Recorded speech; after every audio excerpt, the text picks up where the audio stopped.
social entrepreneurship that Ashoka has started, which is, worldwide, and you brought it home to Paris. So can you talk a little bit about why you created your incubator and what was important about it and how does it work?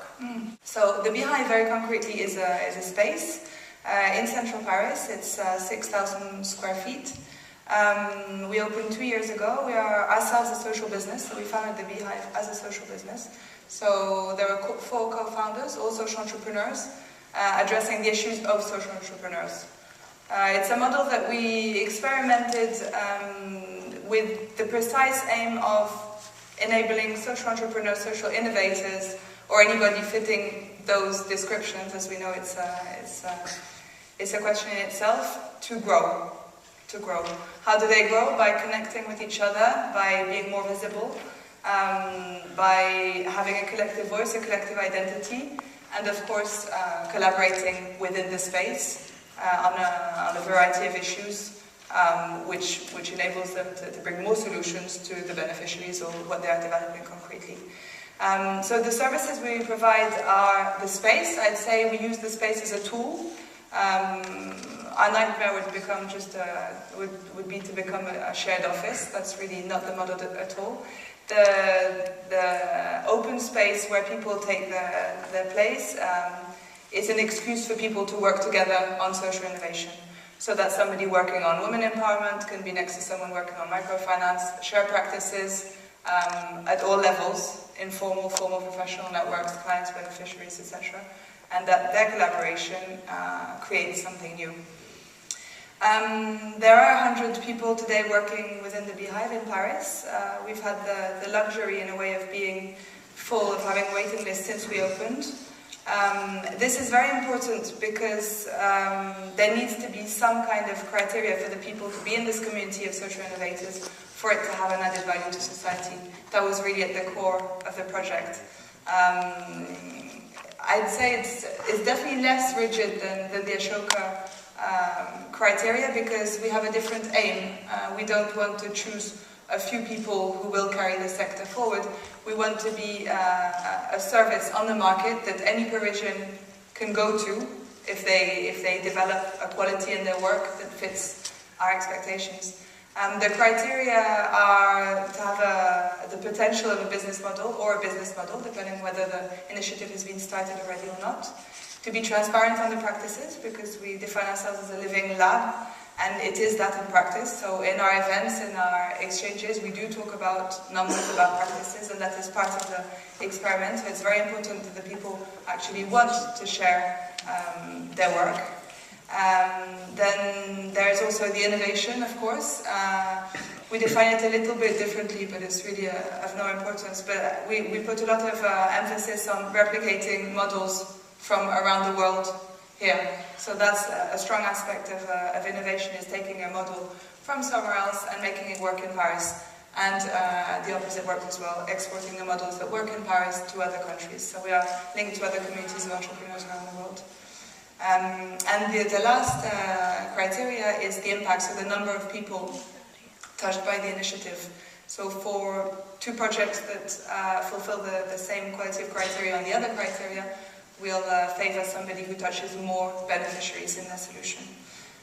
The way we find people is word of mouth only. We've never had to reach out in a proactive way to social innovators in Paris, which is a miracle when I think of it now, 3 years on, because we weren't sure when we created it whether there was the market for us, right? Because we're a social business, so we needed also financially enough people to make the initiative and the project live. That's really one of our bets, of our challenges. We've had a constant waiting list. The quality of the waiting list has improved, which says a lot of good about what happens in Paris at the moment, I think, in France. And the effect of having people spread the word about the Beehive and the opportunities that are there, I think are very important. In a way, not to do any proactive publicity was also a way for us to check our relevance, right? In the services we're providing for social innovators. There's definitely more social innovative social projects, however you want to call them, social businesses in Paris today than three years ago when we created the project. So there's more and more people coming. And the fact that the Beehive is something that spreads naturally, organically within the community, for me is a very good sign that we're on the right track to providing what people need in order to grow, to make their businesses grow. And that's our only criteria of success.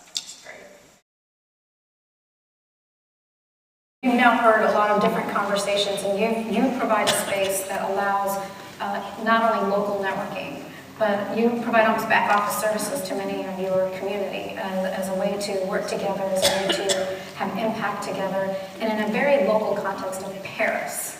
Are you seeing through your networks and through those networks coming together, groups beginning to work together to have greater impact in the communities around them? Definitely. I mean, I think there's a thirst for that in any social entrepreneur. Social entrepreneur is by definition someone who's going to look for partnerships. That's a natural way of functioning for them. So really what we're doing is just providing the context for that to happen. And what happens within a space like that is incredible. It's completely beyond our control as founders and as facilitators of that space. And I think that's true of any local context. What happens within a space or within social entrepreneurs or within a network when they meet is completely up to local opportunities, up to the personality of the people carrying the project. As you've seen, it's a lot of question also about personality and commitment. And the result of that is uncontrollable. I think that's also why the Beehive had to be a private project, an autonomous project, in relation to the role of the government. We made a choice, we made a decision, which was to create the Beehive as a social business. Why didn't we approach the state to do it with them? The answer is well, there's many answers actually. I think the main reason is that we wanted it to be an experiment. And governments aren't there to experiment. It's not their role, it's not their function, it's not what's expected of them.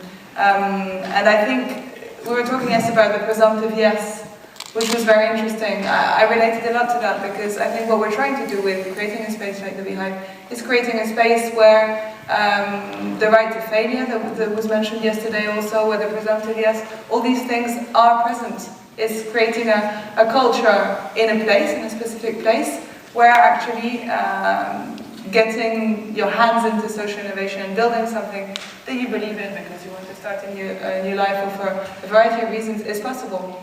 You find the people, you find the resources, but most of all you find the people. I mean, that's your resources.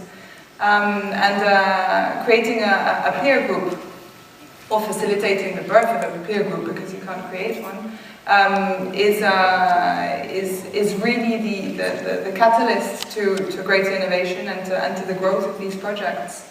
And I'm not sure, we're being approached now by a very large number of cities and regions in France and in the world to create or to replicate the concept. It's a very difficult question. Of course, there's something to be done. Of course, the mechanism that worked in Paris, I'm sure, could work in many local communities that, like Paris, had a thirst for social innovation on a grassroots level, for things to happen. But how you do that, I think, is a whole other question.